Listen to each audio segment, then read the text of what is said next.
મંત્રી રમણભાઈ સોલંકીના અધ્યક્ષસ્થાને અંબાજી ખાતે રેશન ડીલરોનું સ્નેહ સંમેલન યોજાયું। ફેર પ્રાઇસ ઓફ એસોસિએશનના કાર્યક્રમમાં રાશનિંગ વ્યવસ્થાના મહત્વ પર ભાર મુકાયો। અંબાજીમાં રેશન ડીલરોનું અભિવાદન સમારોહ અને 52 ગજ ધજા યાત્રાનું આયોજન કરાયું। અન્ન અને નાગરિક પુરવઠા મંત્રી રમણભાઈ સોલંકી અંબાજી મંદિર અને ગબ્બરના દર્શન કર્યા બાદ ગુજરાત ફેર price of and kerosene licence holder એસોસિએશનના માર્ગદર્શન હેઠળ બનાસકાંઠા જિલ્લા ફેર પ્રાઇસ ઓફ એસોસિએશન દ્વારા આયોજિત રાશન ડીલરોના અભિવાદન અને સ્નેહ સંમેલન કાર્યક્રમમાં ઉપસ્થિત રહી માર્ગદર્શન આપ્યું। કાર્યક્રમની શરૂઆત પ્રાર્થના ગીત અને દીપ પ્રાગટ્ય સાથે કરવામાં આવી। ત્યારબાદ કોરોના કાળ દરમિયાન તથા અન્ય કારણોસર અવસાન પામેલ રાશન ડીલર પરિવારોના આત્માની શાંતિ માટે મૌન પાળી શ્રદ્ધાંજલિ અર્પણ કરવામાં આવી। આ પ્રસંગે ઉપસ્થિત સૌએ વડાપ્રધાન નરેન્દ્રભાઈ મોદીના લોકપ્રિય મન કી બાત કાર્યક્રમનું પ્રસારણ નિહાળ્યું। ત્યારબાદ ભગવતી વાટિકાથી અંબાજીના નિજ મંદિર સુધી 52 ગજની ધજા યાત્રાનું આયોજન કરવામાં આવ્યું। જે ઉપસ્થિત તમામ સભ્યો જોડાયા અને સમૂહમાં માતાજીના દર્શન તથા પ્રાર્થના કરી હતી।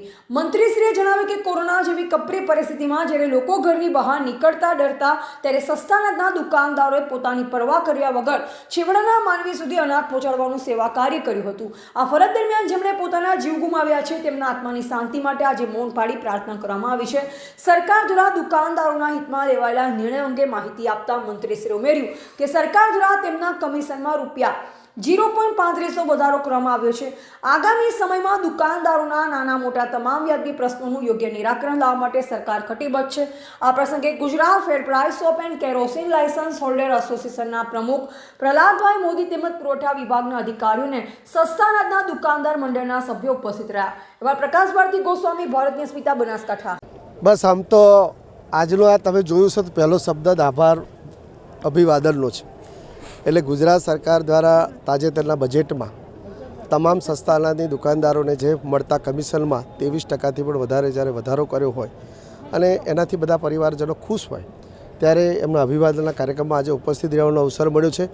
વિશેષ કરીને દુકાનદારોને અમે એક સરકારના એક પરિવારજન તરીકે ઓળખીએ છીએ, કારણ કે સરકારની તમામ ગરીબલક્ષી યોજનાઓ એમના થકી ગરીબ સુધી પહોંચે છે।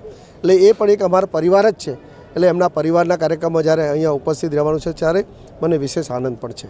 ખાસ કરીને હાલ તબક્કે જે રીતે પરિસ્થિતિનું નિર્માણ થઈ અને હાલ તબક્કે આપણી પાસે પેટ્રોલ ડીઝલનો પણ પૂરતો જથ્થો છે, ગેસનો પણ પૂરતો જથ્થો, શું અપીલ કરો? બસ આમ તો વારંવાર સરકારના પ્રવક્તા દ્વારા અને સરકારના અધિકારીઓ દ્વારા ખાસ વિનંતી કરવામાં આવે છે કે જ્યારે યુદ્ધ જેવી પરિસ્થિતિ છે ત્યારે આજે મન કી બાતમાં પણ તમે જોયું કે આદરણીય વડાપ્રધાન મોદી સાહેબે પણ આ વાત કરી છે કે આપણે આવા સમયની અંદર સંયમતાપૂર્વક ખોટી અફવાથી પ્રેરાઈએ નહીં। સરકાર પાસે સંપૂર્ણ જે બધા જ જથ્થો પૂરતો છે અને જે મોદી સાહેબનું જે વિઝન છે અને અન્ય દેશો સાથે જે રીતે ડિપ્લોમેસી છે એ પ્રમાણે મને ચોક્કસ ખાતરી છે કે હંમેશા જેમ કોરોના કાળમાંથી આપણે સુપેરે બહાર આવ્યા હતા એવી રીતે આ યુદ્ધની પરિસ્થિતિમાં પણ ખૂબ સુપેરે રીતે આપણે બહાર આવી અને પણ આ સમયમાં સૌ પ્રજાજનોએ એ થોડુંક પોતાની જાતને સંભાળીને ખોટી અફવાથી ન પહેરાય એ ખાસ મારો વિશેષ અનુભવ છે। આજે માં અંબાનું ધામ છે, માં જગતજનની અંબા, અને આજે બીજો વિશેષ પણ પ્રસંગ છે કે જે કોરોના કાળમાં જ્યારે જે વિષમ પરિસ્થિતિ હતી, પરિવારના સભ્યો પણ પોતાનો થવા માટે નહોતા માંગતા, એવા સમયમાં દુકાનદારોએ કોઈ વ્યક્તિ ભૂખી ન રહે, કોઈ વ્યક્તિને બીજાની સામે લાચારી ન બતાવવી પડે એ દિશાનું પોતાને જીવને જોખમમાં મૂકીને પણ એમણે સેવાનું કામ કર્યું।